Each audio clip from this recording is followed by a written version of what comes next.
is the effort equal? You know, do you send someone, it's fine to send someone a text in the morning and say, hey, I hope you have a great day today. You know, how are you this morning?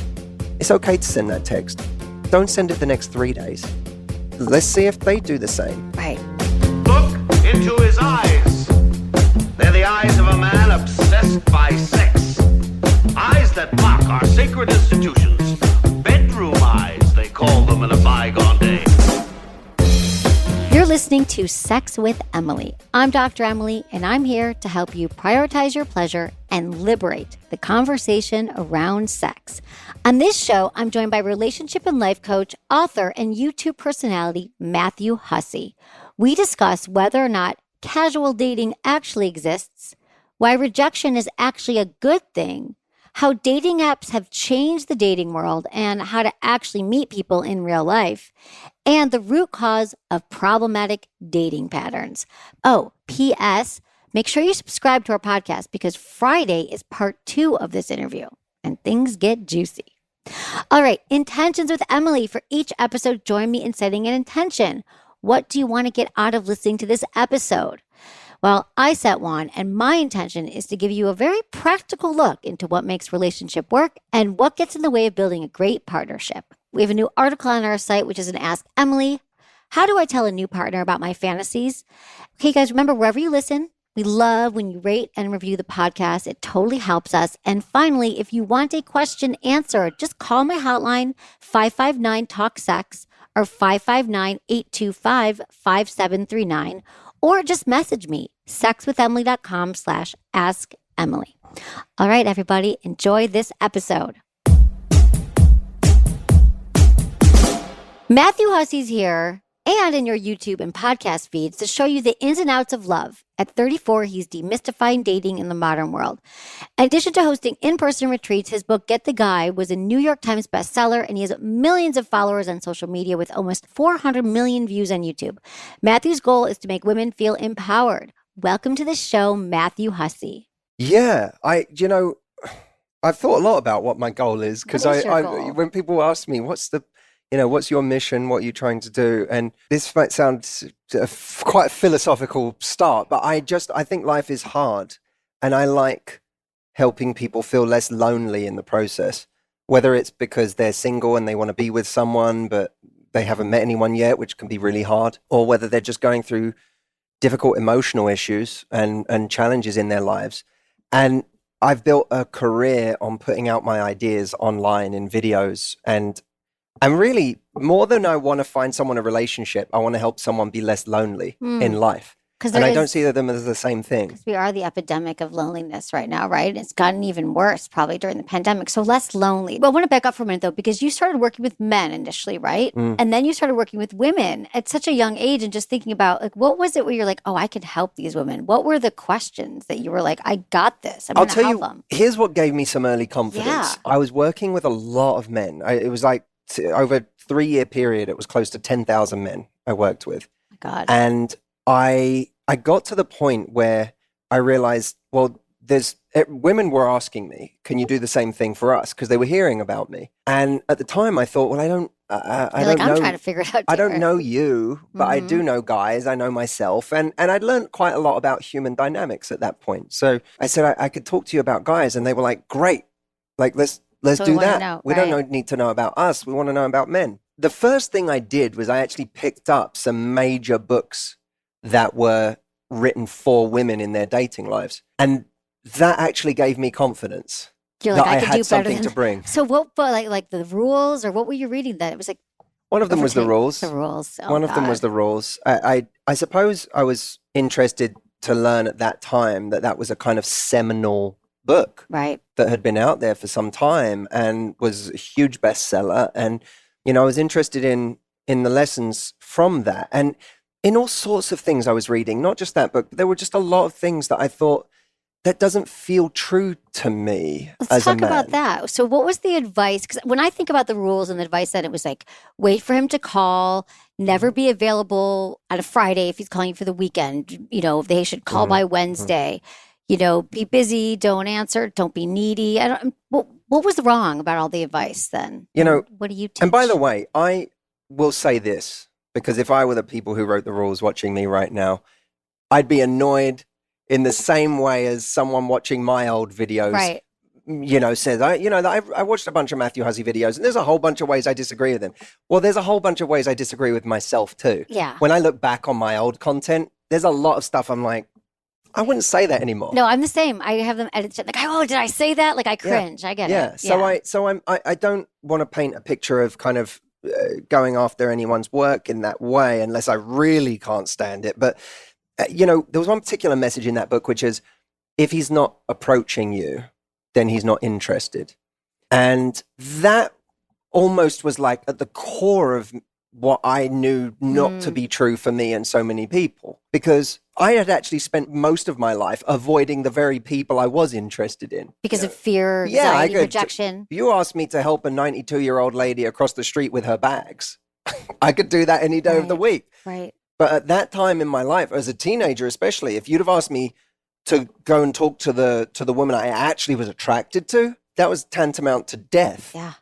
Yeah. Or if you got rejected, and for most men, that persists in their lives. That we can most men, if they're honest, can associate with having a lot of nerves about walking over to a woman that they find really attractive. So it appeared to me that actually the very inverse of that advice was true. Okay. That the more you like someone, the less likely it was that you would go over there and approach them. Okay.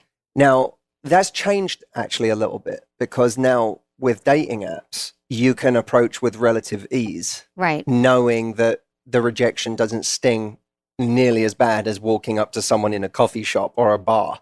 You do that, and that's real social rejection.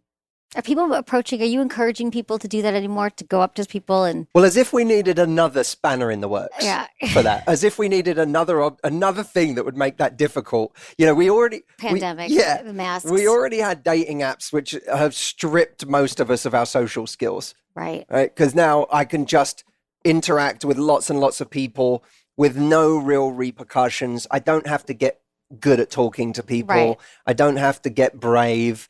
Of course, we still have to go on a date, and that's the part most people forget. Right. But on top of that now, you have a pandemic that has made us, at the very least, awkward. Right. Trickier. But I still think people should do it. I still think we should take the small step to say something in person. And if I could give people one piece of advice on meeting people in person, it's say something instead of nothing. Okay. Because so often we get in our heads and we think, I've got to say the perfect thing. I've got to somehow win this person over. I've got to seduce them with one powerful line. Yeah.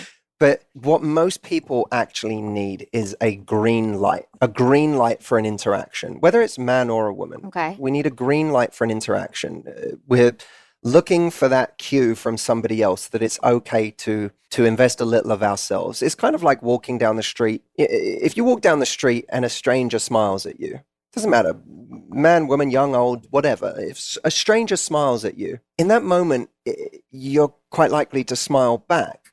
And it's not that you didn't want to smile. It's that you were waiting for them to smile. Right. Because you don't want to be the weirdo smiling at the stranger and they don't smile. Now, a lot of us, by the way, this is what's kind of interesting about life, is we walk down the street, we walk past someone and someone smiles at us. And by the time we've registered that they smiled at us and we want to smile back, they're already past us. It's true. Just have a smile on your face, right? Yeah, well, that's the thing. Practice. But that's exactly it. How do we do that? By having a standard for yourself that has nothing to do with other people. If you have a standard of warmth, like I think about this a lot. Sometimes I told you before this, I'm introverted, right, by nature, but I've learned how to be an extrovert when I need it.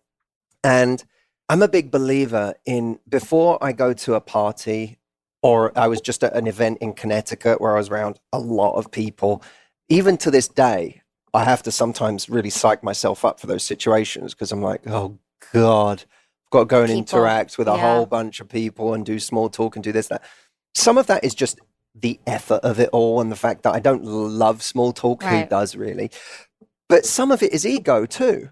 It's, oh God, I'm going to be in this room and I don't know anyone, and am I going to feel special, and am I going to feel like I'm standing there and I don't know anyone, it's going to be hard to talk. There's still that kid in me that feels that way. Now, as an adult and as someone who does what I do, I also have the tools. So that's really handy. And one of the psychological tools I use for myself before I go into that room is I want to have a standard for the warmth that I give. Okay. That has nothing to do with how warm this room is. Because we go into a room looking for warmth, looking for someone who's going to unlock our loving, compassionate, warm, friendly side. And if we actually instead take responsibility for unlocking other people's warm, compassionate, friendly side, then we will have a magnetic effect everywhere we go. Instead of going to a room to be changed, we go into a room to change the room. That's such a good practice. That's so true. Because I'm thinking about, when we're talking about like dating, should you approach, should you not? And how approachable are you? Like when you go to a bar, I mean, back in the day before we were all obsessed with our phones, you'd be with a friend or you'd be looking around. You had to. You couldn't be on your phone. But now we're all on our phones. You don't even realize that your body language is shutting off. You're not approachable. So people are like, oh, no one ever hits on me. No one ever talks to me. And I think, how do we recognize what we're doing that's making us not very approachable? And how do we become more so if we want to meet someone? I do think that we have to almost reverse engineer it and say, what are the things that when people do them make me feel endeared to that person? What makes me feel like I'm comfortable with another human being? And then really look at yourself and say, be really, really honest. Am I doing any of those things when I walk into a room? You know, or when I go into a restaurant with a bar, am I looking up?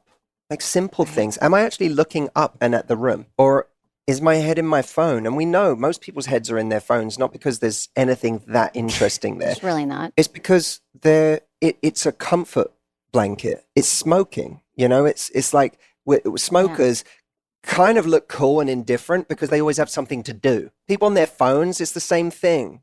It's like, no, I'm not.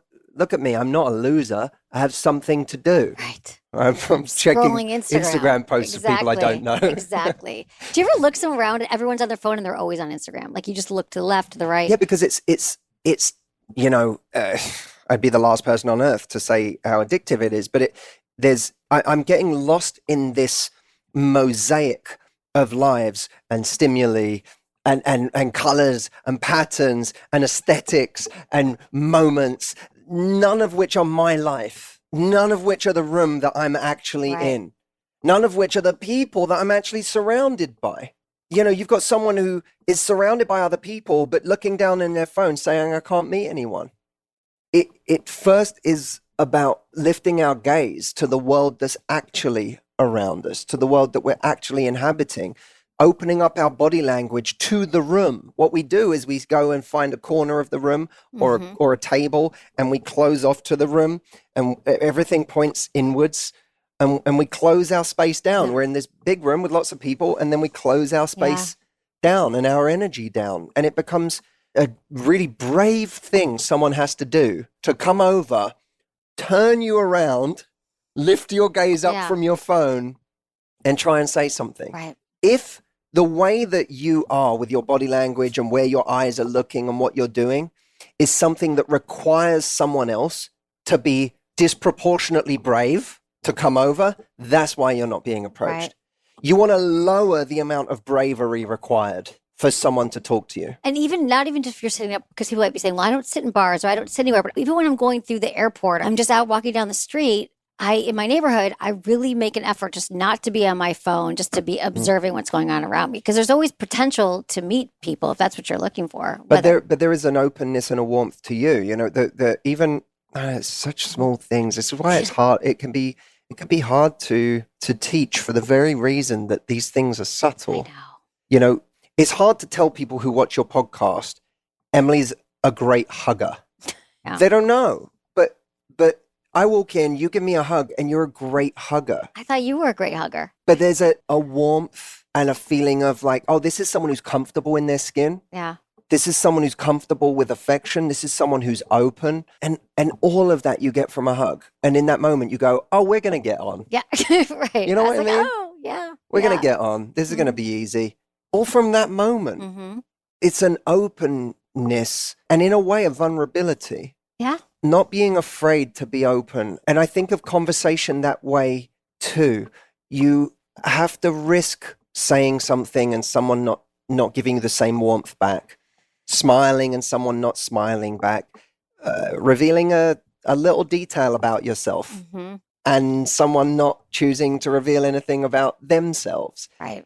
All of those things are cues, and we sometimes worry, I'm not going to get it back, but I actually see it differently.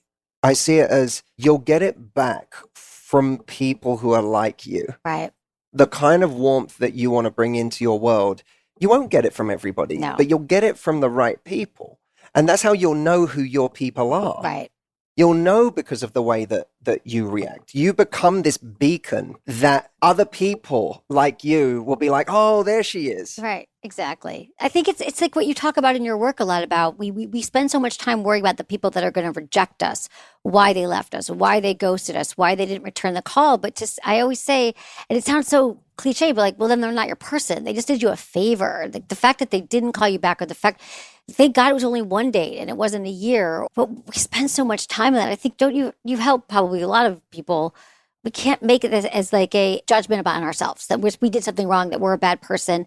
It kills me when people are like, oh, they just want to obsess for a week about someone they knew for a day. Or, but if we know that we did, like they would say, do the best you could, you bring that out there, then it's like, no, they're not my person. Or if they're not into I'm looking for a relationship right now and they're not, let's say we said that.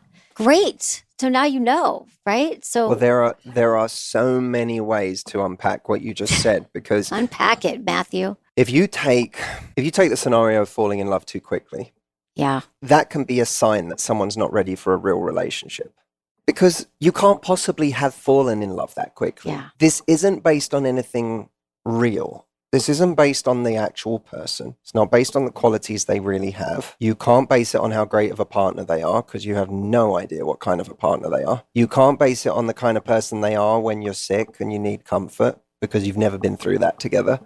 You can't base it on the kind of support they give you when you get a promotion. Right. You can't base it on anything, because you literally know nothing. But that feels so good. I feel so seen. When you get love bombed or whatever, that you think this is that connection. This is that person. But right. No, the I feel so seen thing is one nice thing to have. But by the way, you also can't possibly have been that seen, because you can't possibly have conveyed that much in the space of a date or two. Right. Right. I forget where I heard this, but a date is your representative meets their representative. Right. Your bodyguard meets their bodyguard. It's like you've put forward a version of you, but it's not the whole you.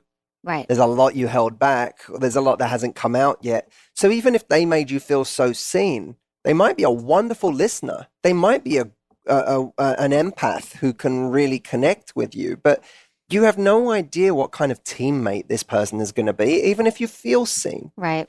You don't know that. And by the way, I don't say that to suck the romance out of early dating. Far from it. I think that it can be a wonderful thing, but it has to be tempered with the reality of where you're actually at. Be on the date you're on. Mm-hmm. Don't be on date 2 with someone else who's on date 2, but really you're on date 52. Is this like our future tripping where we're like, picture that they're going to be Mr. or Mrs. Right, because we're going to have a whole life together. Just be present, pay attention to what's happening on the date. Exactly. I think that's part of it too, that I feel like, and I know we're talking in very heteronormative terms. I know this goes for everybody, but I was just telling some young women this who were just out of college. It was their first dates, and they were saying like they really wanted this guy to like, and they're like, oh, I hope he likes me. I hope this. I'm going to do this for the date. What should I wear? What should I say? And I was like, well, I think the most important thing is to pay attention to how you feel about them. Like, do you actually like him? I mean, I've done all the things, the mistakes where I was like, oh, I just want him to like me. So then I said to this woman who was like her first real date, I was like, get into your body. Like when you're there, think about like, how do you actually feel with him? Because we get caught up in what does the aftermath mean? Did they text me? Did they not?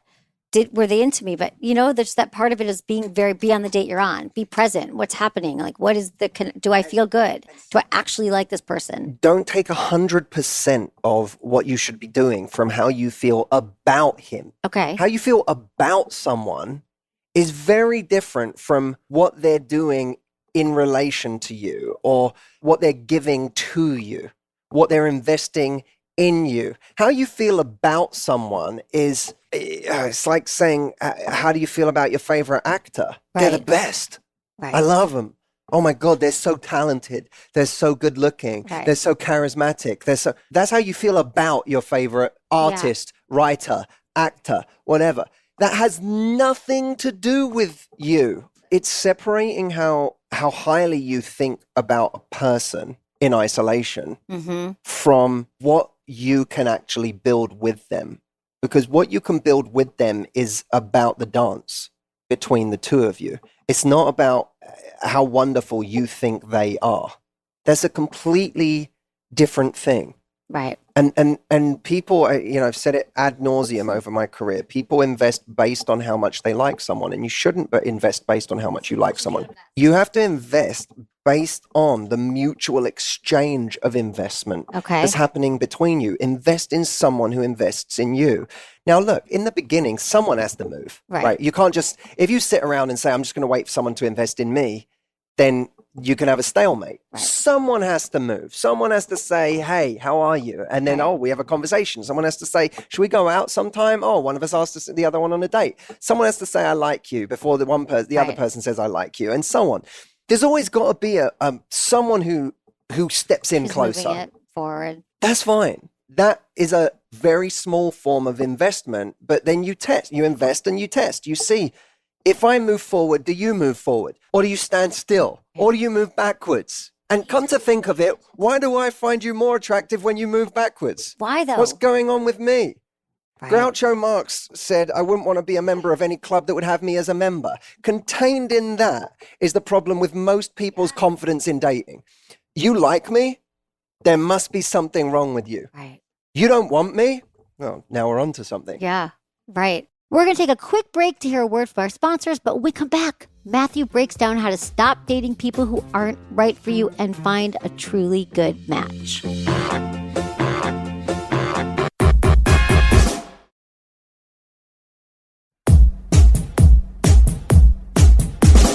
If they're not into me, it must mean they're more valuable than me. Right, they're more valuable. So I'm going to go after them. Or it must mean they're scarce. We want what's scarce. We value highly what is scarce. No one's scarce. Well, and here's there's so many people on the planet. True. Like, that's true. We put people on pedestals. Yeah. And someone can just be, by the way, in a phase of not investing in their life, and then you come to take that as a measure of their worth. Meanwhile, here's the great irony of it: you could have someone who was the bad boy 5 years ago, right, but now has gotten to a stage of their life where they're like, you know what, that wasn't fulfilling me. I actually want to give to someone. Yeah. And then that man shows up and really meets this person head on, and she's like, why are you not making me? Because she wants him to be the bad boy, or she hurt right, like that.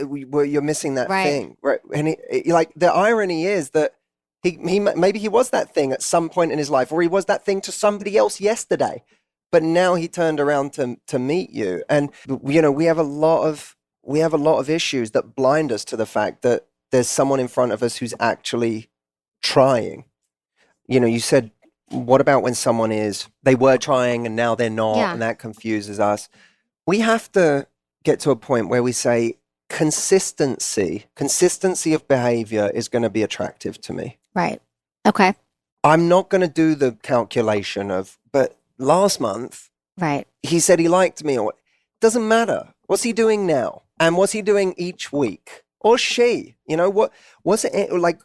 What is this person doing on a consistent basis? Because this thing of constantly second guessing if someone likes you, and someone who constantly makes you feel like you're second guessing yourself about whether they like you. What is that you're attracted to? Right. What is that you're into? Some of us are, our childhood traumas or issues we play in the relationship because we think that, we are not, well, I guess all of our greatest fears is that we're not lovable, but we think, I'm not lovable, or I have to. The chase, if it's hard, it means that it's worthwhile. If I had to chase it, or if someone makes me feel bad, that's familiar to how my dad made me feel. And so it's not conscious for many people, but that's what it is. I need to close that loop. Yeah. I need to, get some closure on the fact that my dad didn't give me that attention, and now I'm going to find someone else who's like him, but this time I'm going to get it. And the problem is, and the thing that, even though those things, you're right, are unconscious, once we start to realize them, we can say, well, what's happening here? I'm making my dad God. Right. I'm making my dad God in this situation. I'm looking at this person going, well, if only I could get their love. Well, who are they? they were a human, a flawed, screwed up human. Right. Not We're all someone to flawed. run your life around trying to please or trying to fix that hole that someone left behind. It's part of growing up for all of us is recognizing just how human our parents were. Right. They did the best they could. Yeah, They didn't know. they did the best they could, and they may have been in so many ways just absolute train wrecks. And now you're running your life around trying to please Right. a train wreck that imitates someone who was a train wreck growing up. I would say you have to do the work. You have to do the work on yourself. Otherwise, you keep repeating patterns. You keep dating. Like, why do I used to date the same guys over and over again? In my 20s, I was like, oh my God, they're the same, until I realized that, I used to think they weren't available, but it turned out I wasn't emotionally available. That's often what it is, you guys. If you haven't heard that, like, if you keep dating people who aren't there, they don't show up, you're the common denominator, right? So I had to look at that.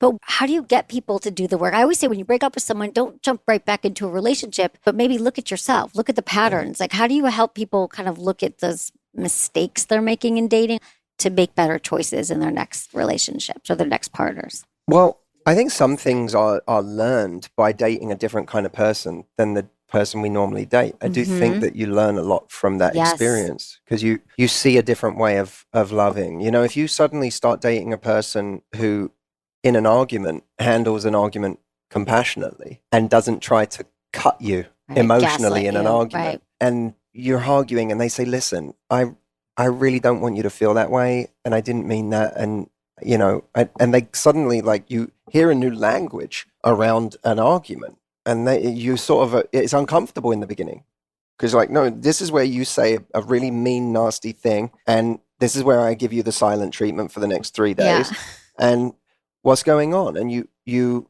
start to at least hear and be present in a different language. Whether you can rise to the occasion is a different thing, but you learn a new reference point for how an argument can go. Now, you may not want to have to date to learn that lesson, but you can even learn that lesson by just surrounding yourself with new people in life. I believe so much in mentorship, whether it's formal or informal. People kind of take mentorship too literally. Right. They think a mentor is me finding someone in life and saying, will you be my mentor? This person starts. A mentor is just anybody that you have some proximity to, that is from a world or a life or a level of knowledge that you don't currently have. And by osmosis can teach you something. And I've had the beauty of traveling in my life and meeting all sorts of different people and getting such different perspectives. And, short of therapy, I applaud anyone who is brave enough to go through therapy. I think it's a tremendously difficult... Are you at therapy? Yeah, I still do therapy. I see someone regularly, because it doesn't matter what you know. We're so close to ourselves. I think I'm an incredibly self-aware person. I can still have someone who knows me well enough, who's read my patterns, tell me something that I'm doing or have done that surprises me. And I go, man, I've always given myself such credit for being so evolved and so self-aware. And that just taught me something about myself that has been like a smack in the face. And I say that to people. I do retreats every year, and I say the same thing to people. This isn't about I know more than you. Right. This is about get outside yourself. Get someone who you trust, whose mind you value and respect, who can have a perspective on you that you cannot have on yourself. I could see my hands. You see me. I can't see me. Right. I see my hands and my legs. I seem to be in some sort of, container walking around. Yeah. But I don't see what you see. Right. We have to be open to that feedback. You have to. So even if you don't do therapy, put yourself around new people that challenge all of your ways of thinking and doing things. That's one of the ways to be more aware of your patterns. Is that part of it? Tell me about your retreats, because I know that they're so successful. You've been doing them for a long time. It's mostly women, right? Is there a similar theme in all these years? Like, what is the most common thing that comes up in the retreats? What are we getting from it when we go? So a lot of people think they're dating retreats, but they're actually not. I know, that's what I love. We don't even really talk about people's love lives on this retreat. We have some people who come from the perspective of saying, I have hit a point in my life where I have achieved an awful lot. I've achieved many of the things I thought would make me a more confident person. And I do not feel the confidence in myself that I thought I would feel by this stage. I thought my demons would go away with that promotion or that business. They never go away. Okay. They just get smaller and you learn to deal with them. But anyway. They suddenly wake up in a world where financially or in terms of their work, in terms of their status, even in their age, they're like, man, I'm at this age and I'm still paralyzed by this stuff. I'm still got imposter syndrome. I still don't feel good enough. What is it going to take now to change that? And so we teach a model for confidence that changes that. I have other women who come, and men, because we now have a virtual retreat, so people do it from all over the world. Okay. There will be people who say, I'm at a crossroads in my life. I want to actually know what to do next. I don't necessarily feel like my life has the purpose I want it to have. I don't even know what I'm passionate about and I want to throw myself into. I'm trying to figure out my direction. After the break, Matthew opens up about the ways he's grown and changed in his relationships. Plus, he answers my 5 quickie questions. I'll be right back.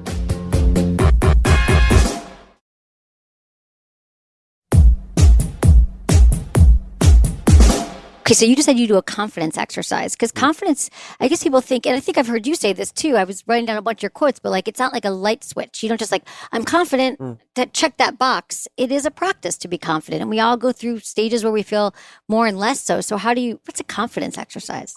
So I teach a model on my retreat that shows how there are actually 3 different layers of confidence. Okay. Confidence isn't just this one. Confidence is defined in the dictionary as a feeling of certainty about something. But that doesn't give us the full picture on our own confidence. Our own confidence is divided into 3 layers. The first being the surface. That's how we come across, how we walk, talk, act, and what that portrays about our level of confidence. And we all know that on some level that can be faked, although that's actually easier said than done. Right. But that's all the outward signs.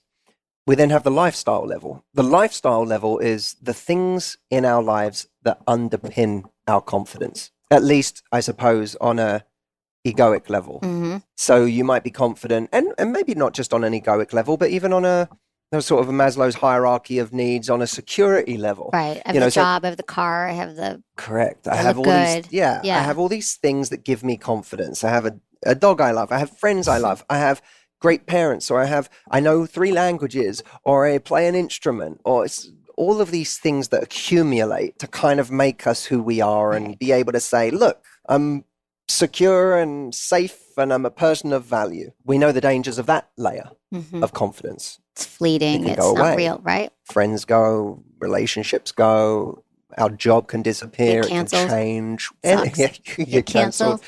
And we often on the lifestyle layer, we base an enormous amount of our lifestyle confidence in 1 or 2 main areas. Right. So if you have a relationship that you've made your entire world, then actually your lifestyle layer is not made up. Yes, it's made up of different things, but 90% of it is made up of this one thing. Right. And of course, we know what happens when that goes away. Yeah.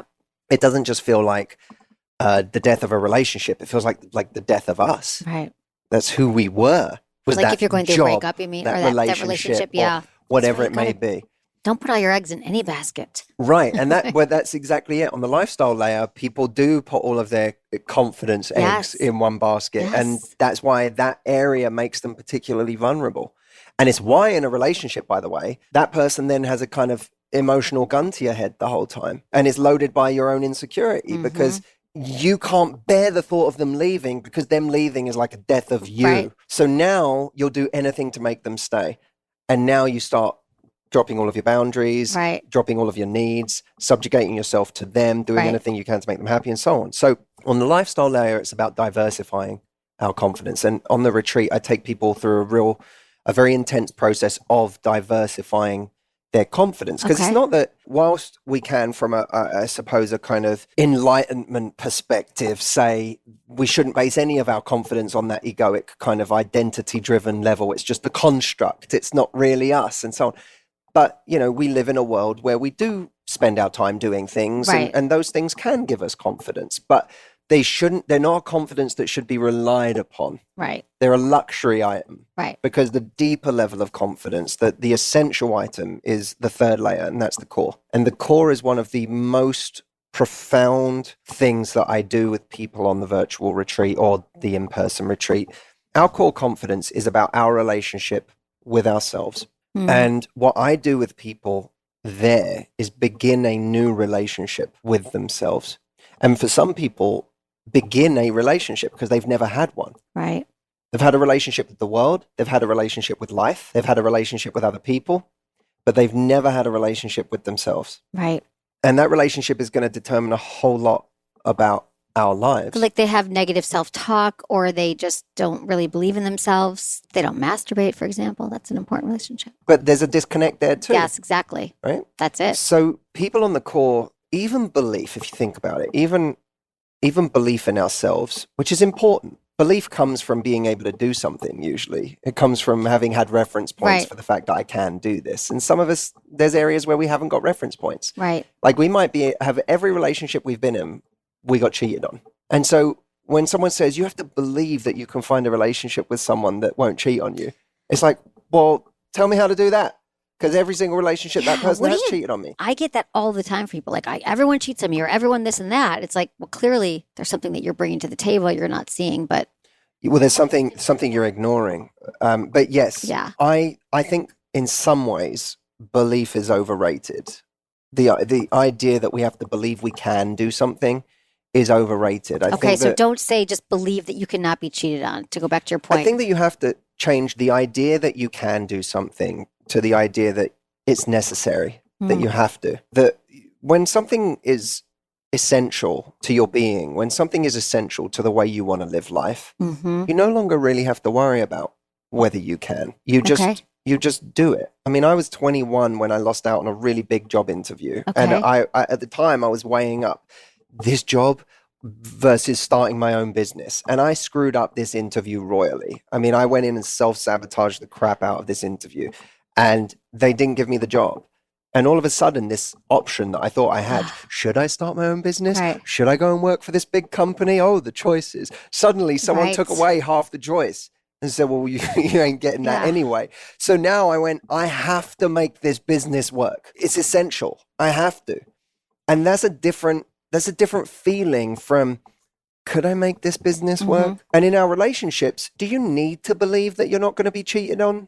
Not really. You just need to believe that a life where you don't take risks in love isn't a life worth living. Yeah. To take risks and be okay with someone leaving you, being hurt, is part of it, right? Yeah, but it's so hard. It's so fucking hard. It's so painful to be betrayed, or to have your heart broken, to have someone, to feel truly crushed by a situation is so painful. And it doesn't mean when that happens you have to rush back out and do it all over again next month. But there gets to a point where it's almost not about whether you can trust people. It's about personal pride. Okay. It's about something bigger. It's that, someone can do that to me again. Of course they can. I can't stop that. But I have survived this before. There's something to that. I'm still here.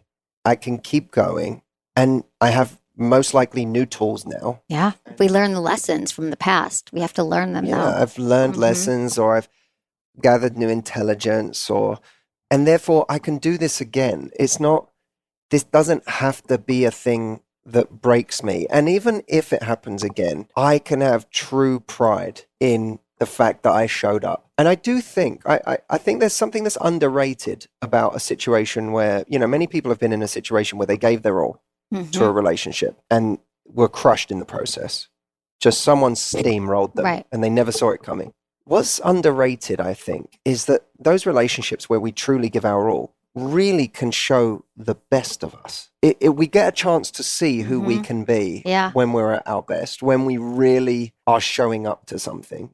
Yeah. And after a breakup like that, you get to look back on yourself and be proud of who you were and what you gave and the way you were willing to show up. Yeah. That can make you like yourself more. I guess that's why rock bottom, when people say they hit rock bottom, it's when you really grow. I think that going through a breakup like that and realizing that you survived, that you've learned a lot, will make you so much stronger in another, in the next relationship. And to then ask the honest question of yourself, which is, was there anything I was ignoring? If I really look at that now, what was I ignoring?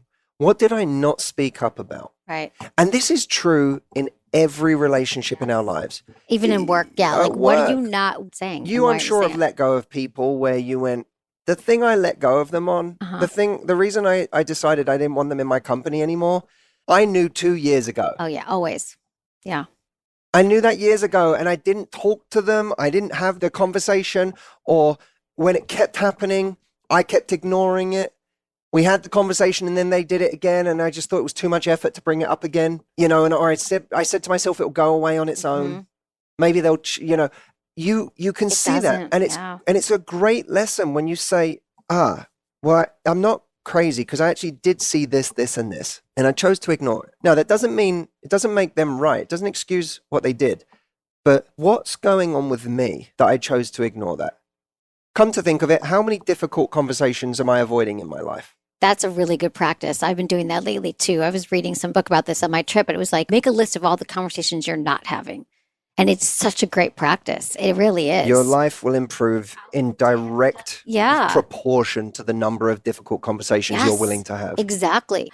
I guess what I keep going to is like when people say, oh, I broke up with this, or someone cheated on me. They think if someone cheats on them, or they're clearly toxic, then they have no responsibility in the relationship. We also need to look at, even if someone cheated on you and did something terrible, you're 50% of that relationship. There were some things you could still look at in yourself. I'm not saying you drove them to cheat, but what part of it did you accept? What part of it were you not addressing, right? So I think that asking yourself the honest question all the time in any situation, what would I do differently faced with that situation again, faced with that relationship again? And my God, I mean, I've had my heart broken and then reflected on it and looked back and thought, well, okay, there were these things that I didn't agree with, or there are these things that, my God, that wasn't a very fair way for that to happen or this to happen or whatever. And that I wasn't responsible for, but I know that I would never do that again. Right. Or I know that. Like what? What are some of the things when you look back at Matthew dating 5 years ago that you wouldn't do now? Good question. I could give you so many. If I look at the last 10 years of my life, there's been all sorts of different versions of me. In my 20s, I always thought I was such a great guy. Right. They're like, this is my work. I work well with women. Right. I thought I was a great guy. And I thought, because I treated people, in one respect, I treated them well. I was respectful. I was generous. I was chivalrous. I've always been a kind person. I love people. I was raised to be kind. Kindness is like my highest value. But I was selfish, not realizing how much I'd made everything about me. Yeah. Not realizing how careful, if you really are being a responsible adult, how careful you should be with people's hearts. Right. And how easily you can do damage with people's hearts. Such a good consciousness to have right now, because I think a lot of us, oh my God, I was not great to date years ago. I think we all, but I think it's when you don't have the answer to those questions, you're like, I'm still perfect. I'm still a perfect date. I think we're always learning. See, I look back now and I'm like, there's a part of me that goes, does casual dating actually exist? Yeah, it exists, but does it work? But if it doesn't work, it didn't exist. Okay, got it. So tell me, let's talk about casual dating. There's usually, most of the time, someone who's less casual than the other. Yeah, there's always one person who wants more. Yeah. Always, yeah, yes. And there's one person pretending to be more casual than they are. That is true. Because that is true. It gives me like friends with benefits. People are like, yeah, that won't really work. Oh, I'm just having a good time or whatever. And then not. Your same friend who just said, I'm just having a good time, 4 weeks later is crying, going, what? Yeah, because I thought it was a good time. I thought this was just a fun little jaunt you were having. But no, we do get invested very quickly, or one person gets invested very quickly. Okay. And we hear terms constantly, this hookup culture. There's certainly a decent amount of hooking up going on. But I question the idea that it's all so casual and carefree. Okay. Because I do think people get hurt more easily than we give it credit for. Yeah. And I know that in my life, there have been times where I've been willfully ignorant to how much my behavior might have affected someone. Yeah. How much I was ignoring how much someone liked me and what they wanted. Yes. And they weren't saying that they wanted all of that. Right. But we can tell. Kind of know. Yeah, we know. And you continue entertaining the situation because it's fun. But you also know that week by week, you're on a track to hurting this person more and more, or vice versa. And, you know, I know that looking back now, you know, I'm glad of the person I am today and the lessons I've learned, but it's sad to me, people I hurt along the way. Yeah. But that's part of it. I mean, I didn't know at the time, but I was like, I really used to say I don't want anything serious. And then I would probably act as if I did. And then I'd pull away. I guess I could have regrets about that. I could make amends. But I also think I've learned it's so not what I want. It's so not interesting. I didn't know myself well enough. I didn't want to get hurt. I can see all that now. So I think it's okay. I think as long as we evolve. Lest I just sound like someone who's, you know, always been on the power position, I also can point to times in my life where, you know, I was too needy or too, you know, where my anxiety got the better of me. Mm-hmm. Yeah. And where I forgot myself. You know, I came out of a relationship and went, I was nowhere to be found. I had dismantled myself to please somebody, to try and be what I thought someone wanted, to run around their schedule, and you lose yourself in the process. Yeah. And that's a sure sign that something is wrong. If you are losing yourself in a relationship. Absolutely. I mean, I've definitely been there where I noticed that they were giving up their lives for me. They didn't have a lot of friends around. So you were just always in the power position. Yeah, because I was afraid of being hurt. I had a lot of stuff going on. I think I was a lot in the power position. So did that manifest itself in sort of having a pattern of choosing people that were safe? I think so, yeah. I chose people that were like into me or they liked me. Couldn't hurt you because the dynamic was they were more into you than you were into them. I think so. Because there were things that were important to me. Like I always dated very nice, good guys. Like I never was into like the bad boys or things that felt very unattainable, but I always dated guys that were right away, you know, they were just they were kind, they were good. But I think that I didn't know how to have difficult conversations. I didn't know what I wanted. I didn't know how to really be in a relationship for a long time. I mean, that's probably why I started this career, because I was like, I do not want to repeat that. What is wrong with me that sex didn't say is interesting after a while? Sex got boring, that I thought that half the marriages end in divorce. Sex is often one of the problems. I was like, I want to learn how to not be that. Given that you started from a position of talking about all this stuff at a time when you were like, myself, looking for something, a different pattern than you were experiencing, what was it like for you running those two things in tandem, talking about the subject whilst also I was going to ask you the same thing, because I've grown up doing this show. I think it's been, and I didn't say I was the expert before I felt the expert. Like early, I'm like, you're the expert. I'm like, I'm learning with everybody. But for me, yeah, it's always a challenge to walk the line and to be like, well, here's what I'm going through. I'm human too. I'm struggling, or I'm in a relationship that's ended and that's really hard, but I'm here to help you. Like, how do you show? You're probably going through a heartache and have to show up at a retreat. You're like, I'm fucking miserable, but I'm here to help you. So I just think when you're in the healing professions or the helping professions, we're also human. Like your therapist isn't perfect. They don't sleep in the office. They have like a bad, you always think like your therapist is just sitting there all day there to serve you. But that's part of being human. Like I think I've learned so much. I wouldn't want to date me who I was 15 years ago, but now it's like, I feel like I've learned about, I think most of it's communication. I didn't know how to have difficult conversations. I would always I faked a lot of things, fake orgasms, fake whatever. I just wanted people to like me. It's just so different now. Now I'm so equipped to have open conversations and to love and be loved.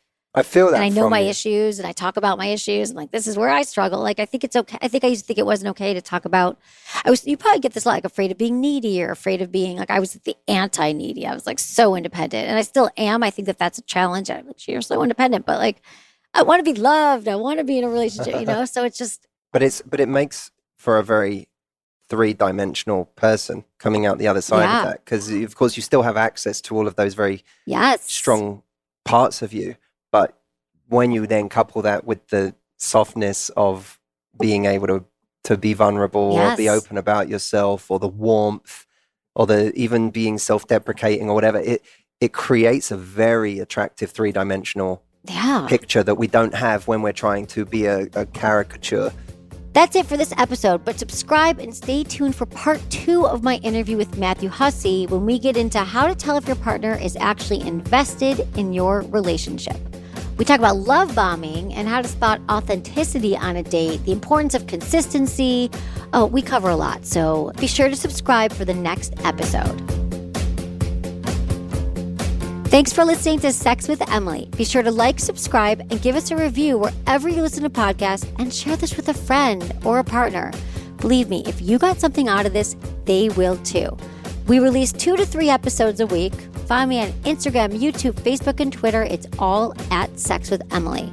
If you want to ask me a question about sex, dating, or relationships, you can email me feedback@sexwithemily.com or sexwithemily.com/askemily.